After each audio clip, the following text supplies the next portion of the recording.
இரண்டு விதமான பெருமைகள். முதலாவது ஆவிக்குரிய பெருமை, ஸ்பிரிச்சுவல் ப்ரைட்.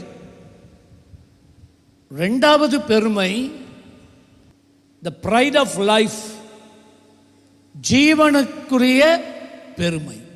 இந்த ரெண்டு பெருமையும் தேவன் உங்களுக்கூடாக செய்ய நினைத்திருக்கிற அவருடைய வல்லமையான நன்மையான கிரியைகளை அவர் செய்ய முடியாதபடிக்கு நாங்கள் அவருடைய கரங்களை கட்டிவிடுகிறவர்களாய் மாறிவிடுவோம்.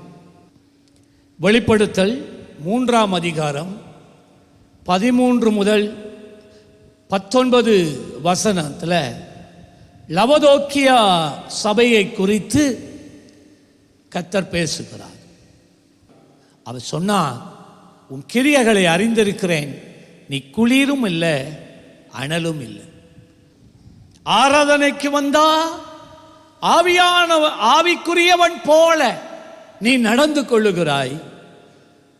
இந்த ஆராதனை முடிஞ்சு வெளியே போனா நீ உலகத்தானை போல வாழ்ந்து விடுகிறாய்.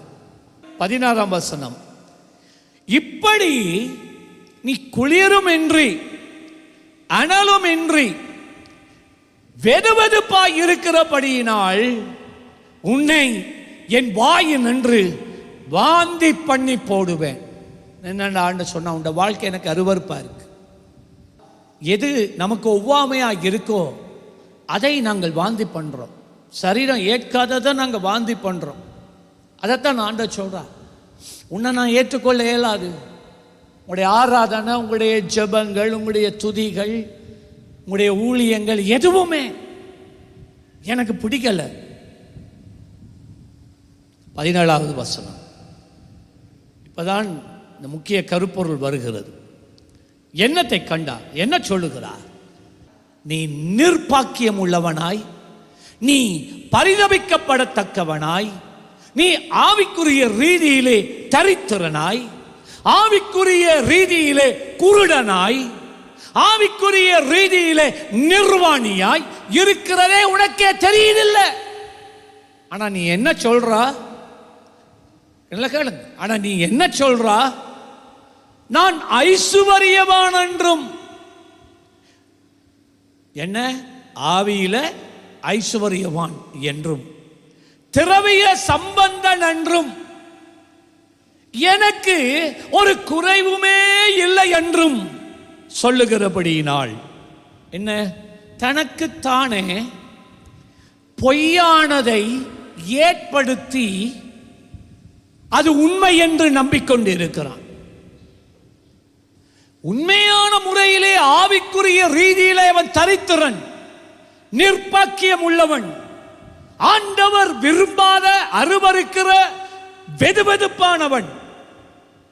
ஆனா என்ன சொல்றான்? நான் தரவிய சம்பந்தன், நான் ஐஸ்வர்யவான், நான் எனக்கு ஒரு குறைவும் இல்லை, நான் நல்லா இருக்கிறேன், நான் செபிக்கிறேன், நான் ஆராதிக்கிறேன், தவறாம ஆராதனைக்கு போறேன், நான் வேதம் வாசிக்கிறேன். மாய்மாலமான ஒரு பொய்யான வாழ்க்கை.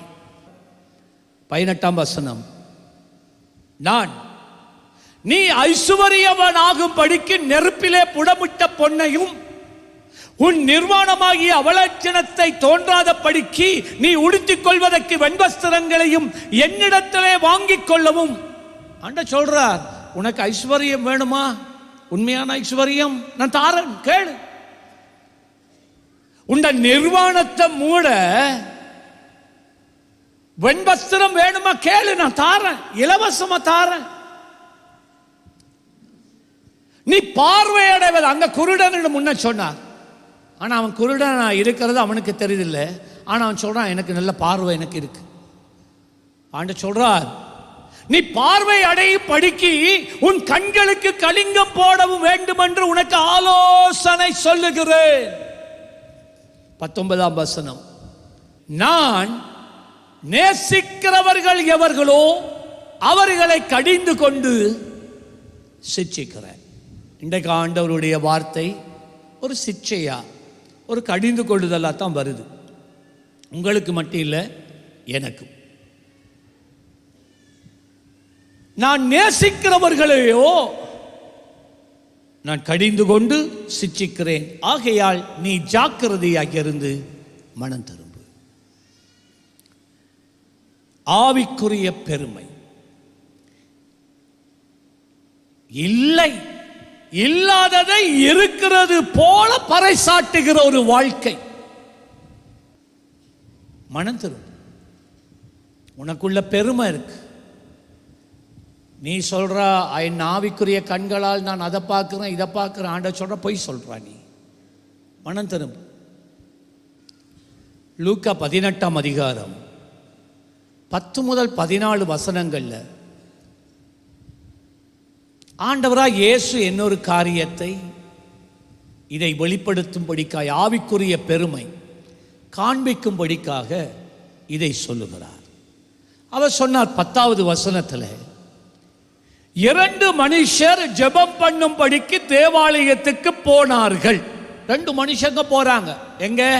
தேவனுடைய ஆலயத்துக்கு. ஒருவன் பரிசேயன், மற்றவன் ஆயக்காரன். 2 பேர். இவங்க 2 பேரும் கர்த்தருடைய சமூகத்தில் ஜெபிக்கிறதுக்கு போறாங்களாம். 11வது வசனம், பரிசேயன் என்று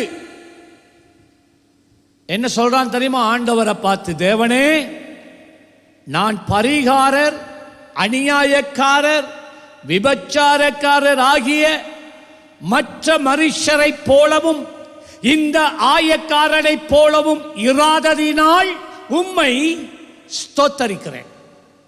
ஸ்பிரிச்சுவல் பிரைட், ஆவிக்குரிய பெருமை.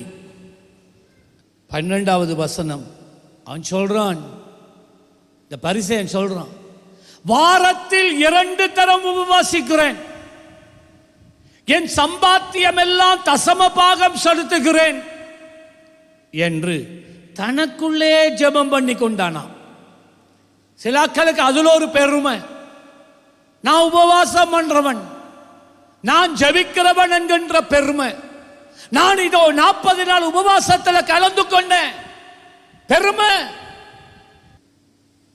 ஆனால் 13ஆம் வசனத்தில் இப்ப ஆண்டவர் மற்ற மனுஷனை குறித்து பேசுறார். ஆயக்காரன், அவனும் அதே ஆலயத்துக்கு வருகிறான், அவனும் அதே தேவனை சேவிக்கிறான். அவன் சொன்னான், ஆயக்காரன் தூரத்திலே நின்று, நல்லா பாருங்க, தூரத்திலே நிற்கிறான். ஆண்டவரே, உடைய பலிபீடத்துக்கிட்ட வர்றதுக்கு எனக்கு தகுதி இல்லையா? என் கைகள் கரப்பட்டு இருக்கு, என் மனசு கரப்பட்டு இருக்கு, என் சிந்த கரப்பட்டு இருக்கு. தன் கண்களை வானத்துக்கு ஏறெடுக்க துணியாமல் தலையை கூட நிமித்தல்ல. ஆண்டவரே, நான் தகுதி இல்லாதவனப்பா.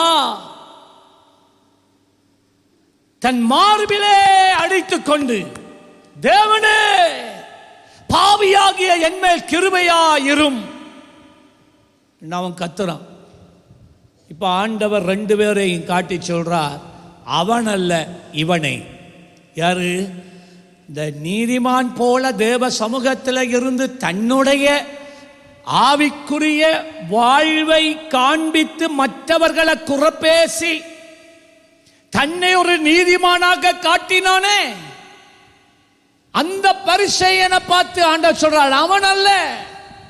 இங்கே இன்னொருவன் கதறுகிறான், நான் ஒரு பாவி, நான் தவறினவன், நான் விழுந்தவன், நான் உமக்கு விரோதமாய் துரோகம் பண்ணினவன், என்னை மன்னியும் ஆண்டவரே, உம்முடைய சமூகத்துக்கு வர்றதுக்கு எனக்கு தகுதி இல்லை. அப்படியாய் கதறினவன் நான் பார்த்த ஆண்டவர் சொல்றார், அவன் இல்ல, பரிசேயன் இல்ல, இந்த ஆயக்காரன். சொன்னான், நீதிமானாக்கப்பட்டவனாய் தன் வீட்டுக்கு திரும்பி போனான் என்று உங்களுக்கு சொல்லுகிறேன். ஏனென்றால் தன்னை உயர்த்துகிறவன் தாழ்த்தப்படுவான், தன்னை தாழ்த்துகிறவன் உயர்த்தப்படுவான். ஆவிக்குரிய பெருமை. சபை வளர்ந்துட்டே, ஊழியம் பெருத்துட்டே, அற்புதங்கள் நடக்குதே என்கின்ற பெருமை இருந்தா கர்த்தர் அதிலே பிரியப்பட மாட்டார். தாழ்மை. எங்களை அறியாமலே இந்த ஆவிக்குரிய பெருமை நமக்குள்ள வந்துடும். நாம் ஜாக்கிரதையாக இருக்க வேண்டும். இது ஒரு பிசாசினுடைய தந்திரம். எங்களை பயன்படுத்துவது, எங்களுக்கு கூட அற்புதங்களை செய்வது, ஜனங்களை ரட்சிப்புகளை நடத்துவது, ஊழியத்தை பெருப்பிப்பது எல்லாம் கர்த்தர். 1 ராஜாக்கள் 19ஆம் அதிகாரம் முதல் 18 வசனங்களை குறிச்சு வைங்க. 14வது வசனம், அதற்கு அவன், சேனைகளின் தேவனாகிய கர்த்தருக்காக வெகு பக்தி வைராக்கியமாய் இருந்தேன். இஸ்ரவேல் புத்திரர் உமது உடன்படிக்கையை தள்ளிவிட்டார்கள். உம்முடைய பலிபீடங்களை இடித்து உம்முடைய தீர்க்கதரிசிகளை பட்டயத்தால் கொண்டு போட்டார்கள். நான் ஒருவன் மாத்திரம் மீந்திருக்கிறேன். நான் மாத்திரம்தான் உமக்காக நிற்கிறேன். நான் மாத்திரம்தான் ஜெபிக்கிறேன். நான் மாத்திரம்தான் உபவாசிக்கிறேன். நான் மாத்திரம்தான் ஊழியம் செய்கிறேன். நான் மாத்திரம். அருமையான தேவ பிள்ளையே, இதுதான் எலியாவின் பெருமை, ஆவிக்குரிய பெருமை. 18ஆம் வசனத்துக்கு வாங்க. ஆண்டவர் என்ன தெரியுமா பதில் சொன்னார்? பாகாலுக்கு முடங்காதிருக்கிற முழங்கால்களையும் அவனை முத்தம் செய்யாதிருக்கிற வாய்களை உடைய 7000 பேர் இஸ்ரவேலிலே மீதியாக நான் வச்சிருக்கிறேன். என்னடா நான் மாத்திரம் கதை? இல்லை, இதுதான் ஆவிக்குரிய பெருமை. உனக்குள்ள அது இருக்கா? சிலாக்களுக்கு ஊழியம் கொடுத்தா ஊழியம் செய்யறதுக்கு அவன் இஷ்டமான நேரத்துக்கு வாருது, ஆவிக்குரிய பெருமை. 2வது மாம்சத்தின் பெருமை, ஜீவனத்தின் பெருமை. 1 யோவான் 2:16, மாம்சத்தின் இச்சையும் கண்களின் இச்சையும் ஜீவனத்தின் பெருமையும் ஆகிய உலகத்தில் உள்ளவைகள் எல்லாம் பிதாவினாலே உண்டானவைகள் அல்ல. இது ஏதேன் தோட்டத்தில் பிசாசு ஏவாளை எப்படி வஞ்சித்தான்? இந்த 3ஐ வச்சு தான் வஞ்சித்தான். கண்களின் இச்சை பார்க்க ஆசையா இருக்கு, வடிவா இருக்கு. மாம்சத்தின் இச்சை, அதை சாப்பிட்றதுக்கு இச்சையை கொண்டு வந்து ருசியை டேஸ்ட் பண்ணணும். 3வது ஜீவனத்தின் பெருமை. பிசாசு சொன்னா, நீ இந்த கனியை புசித்தா நன்மை தீமை என்னதென்று அறிந்து நீயும் தேவர்களை போல மாறலாம். கடவுளுக்கு கொடுக்கப்படுகிற ஸ்தானத்தை நாம் எங்களுக்குள்ள எடுத்துக்கொள்வதுதான் இந்த ஜீவனத்தின் பெருமை. அவைகள் உலகத்தினால் உண்டானவைகள், உலகண்டா சாத்தானால் உண்டானவைகள். எரேமியா 9ஆம் அதிகாரம் 23-24 வசனத்தில், ஞானி தன் ஞானத்தை குறித்து மேன்மை பாராட்ட வேண்டும். பராக்கிரமன் தன் பராக்கிரமத்தை குறித்து மேன்மை பாராட்ட வேண்டும். ஐஸ்வர்யவான் தன் ஐஸ்வர்யத்தை குறித்து மேன்மை பாராட்ட வேண்டாம். 24வது வசனம், மேன்மை பாராட்டுகிறவன் பூமியிலே கிருபையையும் நியாயத்தையும் நீதியையும் செய்கிற கர்த்தர் நான் என்று என்னை அறிந்து உணர்ந்திருக்கிறதை குறித்தே மேன்மை பாராட்ட கடவன் என்று கர்த்தர் சொல்லுகிறார். இவைகளின் மேல் தான் நாம் பிரியமாயிருக்கிறேன். உபாகமம் 8ஆம் அதிகாரம் ஜீவனத்தின் பெருமையை குறித்து பேசுகிறேன். 11 முதல் 17 வசனம், உன் தேவனாகிய கர்த்தரை மறவாதபடி. இதுதான் முக்கியம். ஜீவனத்தின் பெருமை என்ன செய்யும் என்றால், கர்த்தரை அவங்களோட வாழ்க்கையில இருந்து தள்ளிடும்.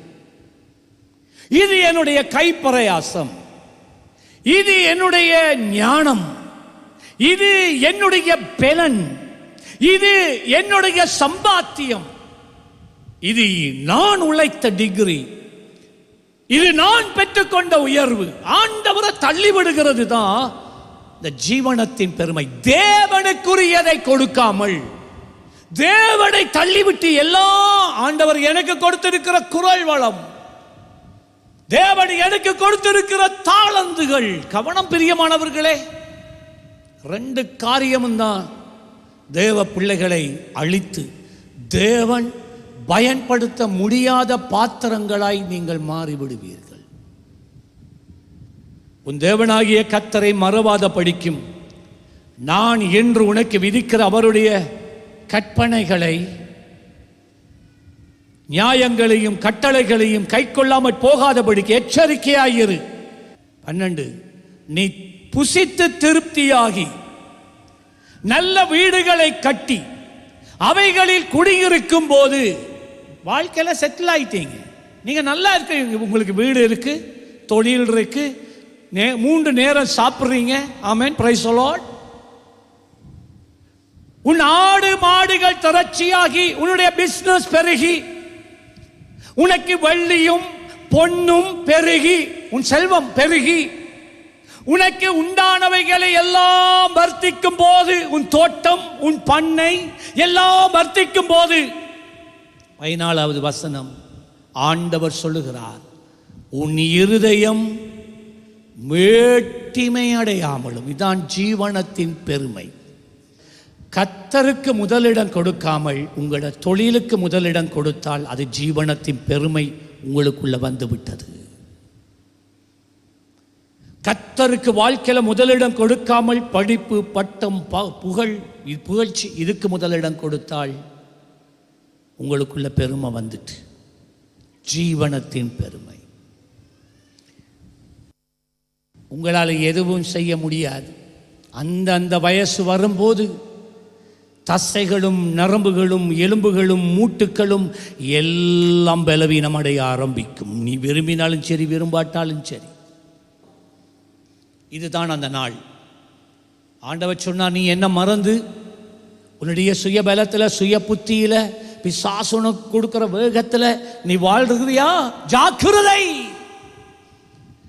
உன்னுடைய பின்னாட்களில் உனக்கு நன்மை செய்ய பொருட்டு நீ என்னோட இருந்தா, உன் வாலிப பிராயத்தில் உன்னுடைய இளமை பிராயத்தில் நீ என்னோட இருந்து என் வாழ்க்கையில எனக்கு முதலிடம் கொடுத்த நான் சொல்றேன், தம்பி மகளே மகனே கேள். உன்னுடைய பின்னாட்களிலே உன்னுடைய முதிர்ச்சி நாட்களிலும் நான் உனக்கு நன்மை செய்வேன். ஆமென் சொல்லுங்களேன். கையை தட்டி அப்பாக்கு நன்றி சொல்லலாம்ல. கர்த்தருடைய சமூகத்தை அசட்ட பண்ணாத, தேவனோடு செலவழிக்கிற நேரங்கள் அசட்ட பண்ணாத. ஒன்றும் இல்லாமல் இருக்கக்குள்ள தேவனோடு அதிக நேரம் செலவழித்தாய். இப்போ கை நிறைய பணம் வந்துட்டா, உயர்வு வந்துட்டா, செல்வம் வந்துட்டா, இப்போ என்ன சொல்றீங்க? ஆண்டவரே நோ டைம் நோ டைம். அதைத்தான் சொல்றேன், என்னை மறவாத. என் கையின் பிரயாசத்தினாலே இந்த ஐஸ்வர்யத்தை பெற்றுக்கொண்டேன் என்று சொல்லாதபடி, கர்த்தரை மறவாதபடி ஜாக்கிரதையாயிரு.